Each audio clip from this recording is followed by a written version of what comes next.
Welcome to MojoPlays, and today we're taking a look at 20 times other games referenced Pokemon, whether it be through direct quotes, parodies, subtle color palettes, or other means.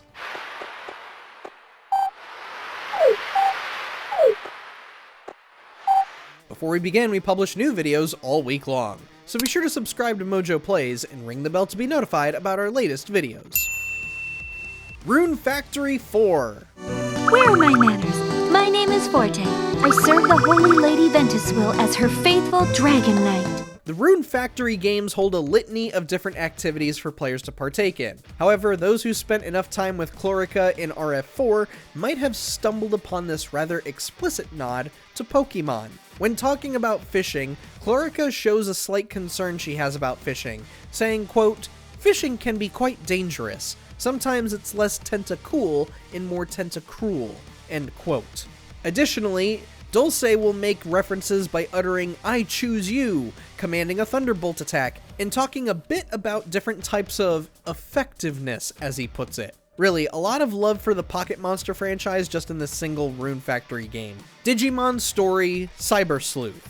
It's kind of odd that the IP that tried to compete with Pokemon is now paying respects to it in some way. Cyber Sleuth has a rather funny and super specific reference to Pokemon in its 4th chapter. In this portion of the game, Akemi asks you to investigate an Eater, a creature that consumes data. Arata will ask Suedo if he's got any secret weapons to help them. Those secret weapons being maybe a camera watch that can detect hidden objects, or a ball that captured creatures can be stuffed into. Careful, Digimon.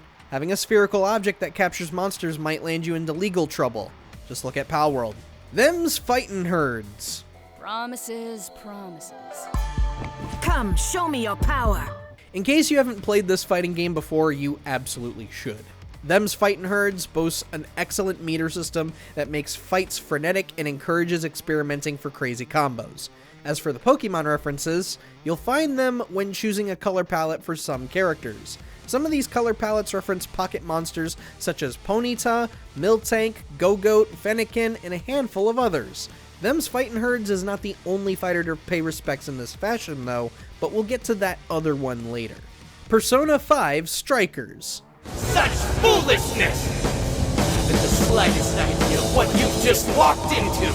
The Persona games have often been cheeky with their references to video games, as well as movies and TV shows. Persona 5 Strikers, on the other hand, goes kinda nuts with the references, the most notable ones appearing when you reach Sendai Jail. In Sendai Jail, you will have to fight a group of Ango Natsume's publishers known as the Fearsome Four, who are quite literally named the Elite Four in the Japanese version of the game. As for the fraudulent writer himself, Natsume will transform into a dragon before his boss fight, and his strengths and weaknesses are about the exact same ones you'd expect from Pokemon's Dragonite. Of course, there are plenty of other works Natsume has likely ripped off between what you can find in the prison and some of the things he says. Game over, Mr. Overlord! Judgment and Lost Judgment.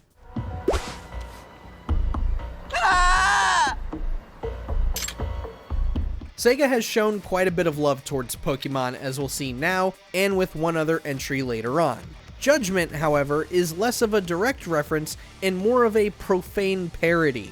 One of the criminals you'll come across is named, at least in territories outside Japan, Ass Ketchum, a serial groper who goes around grabbing women's butts. The parodied Ash Ketchum name is not the only part about this character that pokes fun at Pokemon a bit. Care to guess what criminal organization he's a part of? That's right, it's called the Filthy Four. Little Inferno. There isn't a lot of room for references and Easter eggs for a physics sandbox game that's all about burning objects, although the flavor text can hide some neat jokes and the like. Take the spider, for instance. If you read its description in one of the catalogs, it reads, "A giant spider appears. You attempt to flee. Giant spider attacks for massive damage." This is similar to how a battle begins in Pokemon if you attempt to run away on the first turn. But it is worth mentioning that this could also double as a Dragon Quest tribute. Take it as you'd like.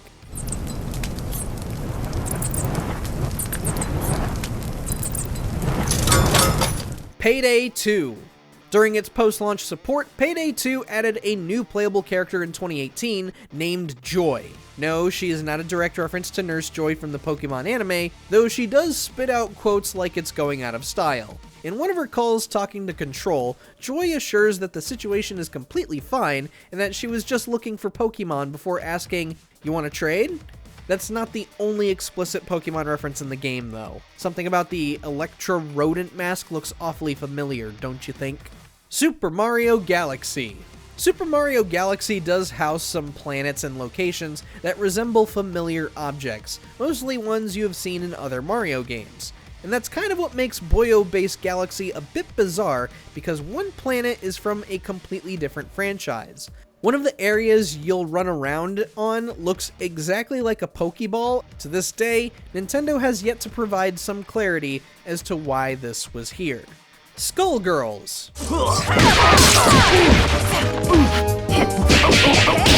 Much like them's fightin' herds, Skullgirls boasts a ton of different color palettes for each of its fighters, many of which reference different games, movies, TV shows, and anime that some of the developers are fans of. You'll see color schemes based on Shantae, Dick Tracy, Marvel superheroes, and of course, Pokemon. For example, Valentine's 28th palette makes her resemble Nurse Joy from the anime, while Beowulf's 26th palette makes him look a bit like Incineroar. Think you can spot any other notable palette swaps? Genshin Impact. Come a little close. Don't be such a brute. From the design in their games to the writing, play any game from Hoyoverse and you'll immediately see that this team of developers truly are fans of different games. As expected, you're likely to find a Pokemon reference here and there in their titles. Genshin Impact, for starters, hides a clever reference in the travel note called Primal Fire. In it, the writer notes how different their companions' colors are, remarking, quote, "But why green, brown, and purple? Shouldn't the first companions we meet be red, green, and blue, or yellow?" End quote. Well, if you were expecting Charmander, Bulbasaur, Squirtle, or maybe Pikachu to appear in Genshin Impact, that is likely never going to happen. Honkai Star Rail. Yes, Genshin Impact is not the only Hoyoverse game filled with video game references. Honkai Star Rail contains a couple of Pokemon nods, one being pretty explicit and another being a bit more subtle. One type of vagrant you'll encounter during the Gladiator questline is named Ash the Mechanic, and he comes with an automaton beetle companion named Beatkachu. Meanwhile, in the achievements, you may notice one achievement is called Perish Song and requires you to KO all enemies in a fight at the same time. This requirement is basically the same outcome you get a few turns after using Perish Song in the Pokemon games. Descend! Harvest Moon 64. To see this one for yourself, you will have to fulfill certain conditions that might prove to be tricky. Harvest Moon 64 hides a Pokemon Easter egg behind the potential marriage between two specific characters, Kai and Karen. First off, you'll have to achieve a certain affection level with Karen in a short period of time. Fail to do this, and she disappears from your playthrough forever. But if you manage to keep her around long enough and let her fall in love with Kai, the two will have a kid, and the kid will, oddly enough, sport ears closely resembling Pikachu's. A lot of effort required just to see false rodent ears. Grand Theft Auto San Andreas. The GTA games can sometimes hide secrets that allude to various video game franchises. Shockingly, this little piece of art in San Andreas somehow snuck past Nintendo, Game Freak, and the Pokemon Company. Head into Los Santos and look for the Yaguetos Regalos toy store. You'll notice that the store's signage sports characters that look way too similar to Ash Ketchum, Squirtle, and Pikachu. And is that Mickey and Minnie Mouse? How did Disney not make a stink about this? Oh, and don't bother looking for this vector art in the definitive version. It was removed entirely for that version of San Andreas, so there's no point in looking. Yakuza Like a Dragon and Like a Dragon Infinite Wealth.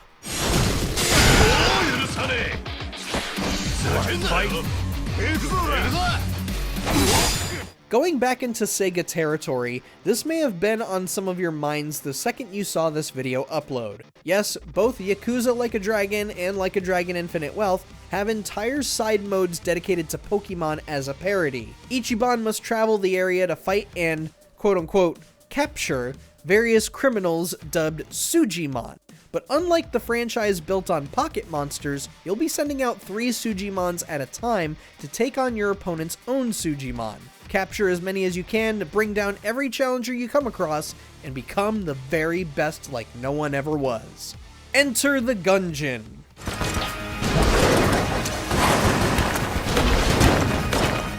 You will find a litany of different guns to use in Enter the Gungeon, some of which serve as homages to various other video games. Before you ask, no, there are no guns based on Pokemon, as hilarious as that would be. But you're not going to go around shooting Pokeballs at people. Instead, you can find different items that grant passive traits, such as the Macho Brace, the Life Orb, and the Helix Bullets. All items that can be obtained across different Pokemon games. But will these be enough for you to finally obtain the gun that can kill the past?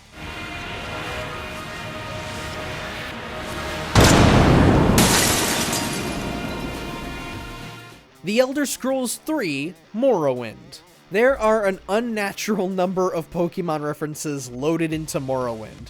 Perhaps we're exaggerating, but there are 2 locations named after 2 different pocket monsters. Marowak's Spine is a sub-area of the Illunaby dungeon, while Weeping Bell Hall can be found in Arkanthad. But the references don't stop there. You can come across the dead body of a Pikachu, and on his person is a note containing his last words. Turns out Pikachu has died to poison. Sounds about right.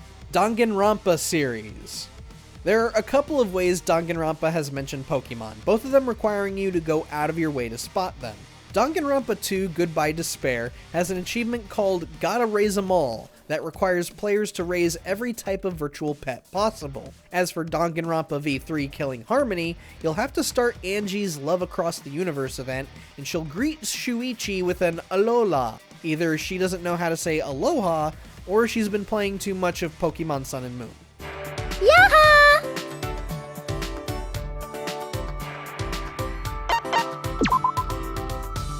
Destiny 2. Destiny and Pokemon are 2 IPs we would never imagine would ever recognize each other under any capacity. And yet, here we are.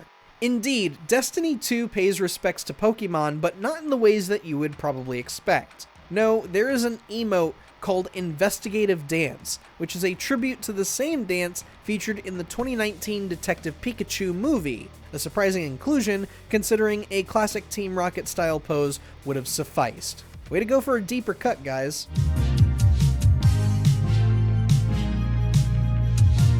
The Binding of Isaac: Rebirth.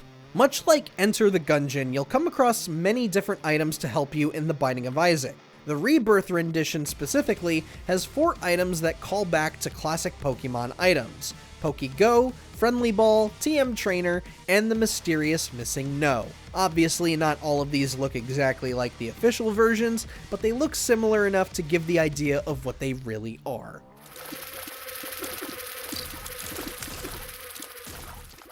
Animal Crossing.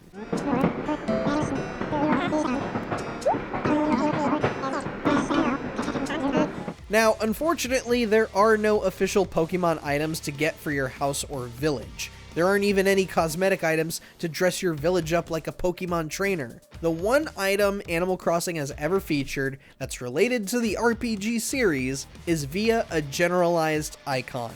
In the first Animal Crossing video game, Tom Nook may hand you a toy Pikachu to give to other villagers as a favor.